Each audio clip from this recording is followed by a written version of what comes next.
नमस्कार मित्रो, माझ्या कायदेभान या लीगल चॅनलवर तुमचं स्वागत आहे। तर आजच्या व्हिडिओचा विषय आहे की भूसंपादनाचा मोबदला देताना हे जे भूसंपादन अधिकारी आहेत ते खूप घोळ घालतात। त्याच्यातील एक मुख्य घोळ काय आहे, त्या अनुषंगाने कायदेशीर तरतूद काय आहे आणि एक रिसेंट जजमेंट काय म्हणतं बघूया। तर जेव्हा केव्हा तुमची एखादी जमीन भूसंपादनात जाते तेव्हा अवार्ड डिक्लेअर होतो आणि त्याप्रमाणे मग तुम्हाला मोबदला दिला जातो। मोबदला ठरवताना जे बेसिक निकष आहेत की कुठल्या आधारे तुम्हाला मोबदला ठरवावं, तर ते ठरवताना तुमचे सातबारे पाहिले जातात। सातबाऱ्यावर जमीन कुठल्या प्रकारची आहे त्याप्रमाणे जमिनीचं व्हॅल्युएशन ठरतं आणि मोबदला मिळतं। म्हणजे बागायत जमीन असेल तर जास्त मोबदला मिळतं, जिरायत असेल तर कमी मिळतं, तरी आणि वर्कस असेल तर त्यापेक्षा कमी मिळतं। म्हणजे जरी शेतजमीन असले तरी मोबदला ठरवताना शेतजमिनीमधले जे अजून 4 कॅटेगरी आहेत त्याच्यातली कॅटेगरी तपासली जाते की शेतजमीन म्हणून आपण मोबदला देऊ, पण कुठल्या प्रकारची शेतजमीन आहे। बागायत असेल तर तिचा भाव जास्त आहे, मोबदला जास्त मिळतो, जिरायत असेल तर कमी मिळेल, असा प्रकार आहे। पण आता घोड इथून पुढे आहे। हे जे काही तपासतात ते काय तपासतात, तुमचे सातबारे तपासतात। सातबारे काय आहे, रेव्हेन्यू जो डिपार्टमेंट आहे त्यांचा महसूल वसूल करण्यासंदर्भानेचा कागद आहे। इथे बरेचदा काय होतं की तुमची शेतजमीन आहे, आता बघा समजा एखाद्या महामार्गात भूसंपादन होणार असेल, म्हणजे तिथे महामार्गात होण्याआधी एखादा रस्ता असेल, गाड्या जात येत असतील, तर अशा ठिकाणी बरेच लोक आपल्या शेतातील काही भाग एने करून हॉटेल टाकतात, लॉज टाकतात, रेस्टॉरंट टाकतात किंवा गोडाऊन टाकतात, कुठलं तरी एक कमर्शियल ॲक्टिव्हिटी सुरू करतात।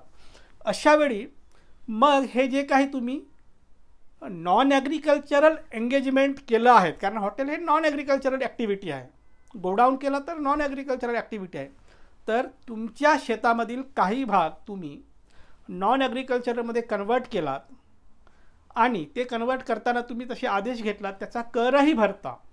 पण हा जो काही आदेश आहे त्याचा इफेक्ट सातबाऱ्यावर न दिल्यामुळे सातबाऱ्यावर अजूनही जिरायत जमीन म्हणून दाखवतं। मग अशा केसमध्ये हे भूसंपादनवाले काय करतात, तुमचं हॉटेल आहे, गोडाऊन आहे, त्याचं तुम्ही नॉन ॲग्रिकल्चरल कर भरता, यातलं काही पाहत नाही। सातबारे पाहतात जिरायत आहे आणि जिरायतप्रमाणे रेट देऊन टाकतात, तुमचं खूप नुकसान होतं।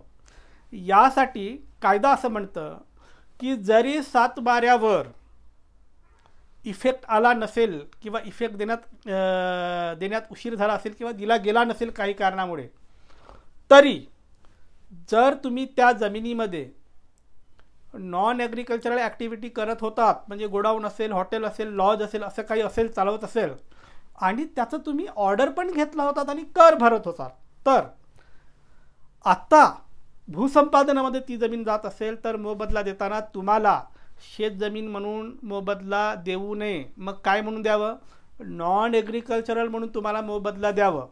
पण प्रश्न आहे की सातबाऱ्यावर तर शेतजमीन म्हणूनच नोंद आहे, जरी सातबाऱ्यावर शेतजमीन म्हणून नोंद असलं तरी कोर्ट असं म्हणतं की मोबदला देताना जमीन कुठल्या प्रकारात मोडते हे ठरवण्याचं कागद सातबारा उतारा नाही, असं म्हणतं कोर्ट म्हणतं।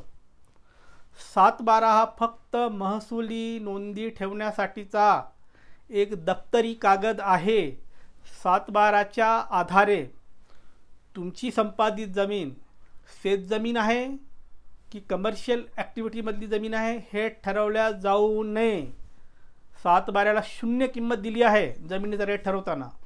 मग कशाच्या आधारे ठरवावे, जर तुमच्याकडे एने ऑर्डर असेल तर त्या एने ऑर्डरच्या आधारे ठरवावं की तुमची जमीन शेतजमीन नसून ती एने जमीन आहे, नॉन ॲग्रिकल्चरल जमीन आहे आणि त्या जमिनीत कमर्शियल ॲक्टिव्हिटी चालू आहे, त्यामुळे अशा जमिनीचं संपादन करताना सातबारा बघू नये, तर तुमची ऑर्डर बघावी आणि जो काही मोबदला दिला जातं, नुकसान भरपाई दिल्या जातं, ते शेतजमिनीच्या रेटप्रमाणे नाही तर नॉन ॲग्रिकल्चरल जमिनीच्या रेटप्रमाणे नुकसान भरपाई देण्यात यावी असं ऑनरेबल कोर्ट म्हणतं. बरं, या अनुषंगाने काही जजमेंट आहे का? हो, जजमेंट आहे. जजमेंटचा नंबर खाली दिला आहे, बघून घ्या. मित्रो, तुमची जर एखादी जमीन शेतजमीन नसून बाकी कुठल्या तरी ॲक्टिव्हिटीमध्ये एंगेज आहे आणि ती जर संपादित होत असेल तर त्याचा मोबदला घेताना 7/12नुसार घेऊ नका. जे आत्ता मी जजमेंट सांगितलं ते जजमेंट वापरा आणि एनी ऑर्डरच्या नुसार व्हॅल्युएशन करा. ते व्हॅल्युएशन खूप जास्त असतं आणि मोबदला त्यानुसार घ्या. आता 2 सूचना. थेट फोन करायचा नाही, अजिबात करायचा नाही. दिलेल्या नंबरवर तुमच्या केसची माहिती पाठवा. जर केसमध्ये मेरिट असेल तर आम्ही सल्ला देऊ. आणि दुसरं, वैयक्तिक सल्ला मोफत नाही, त्यासाठी फीज लागू आहे. बाय.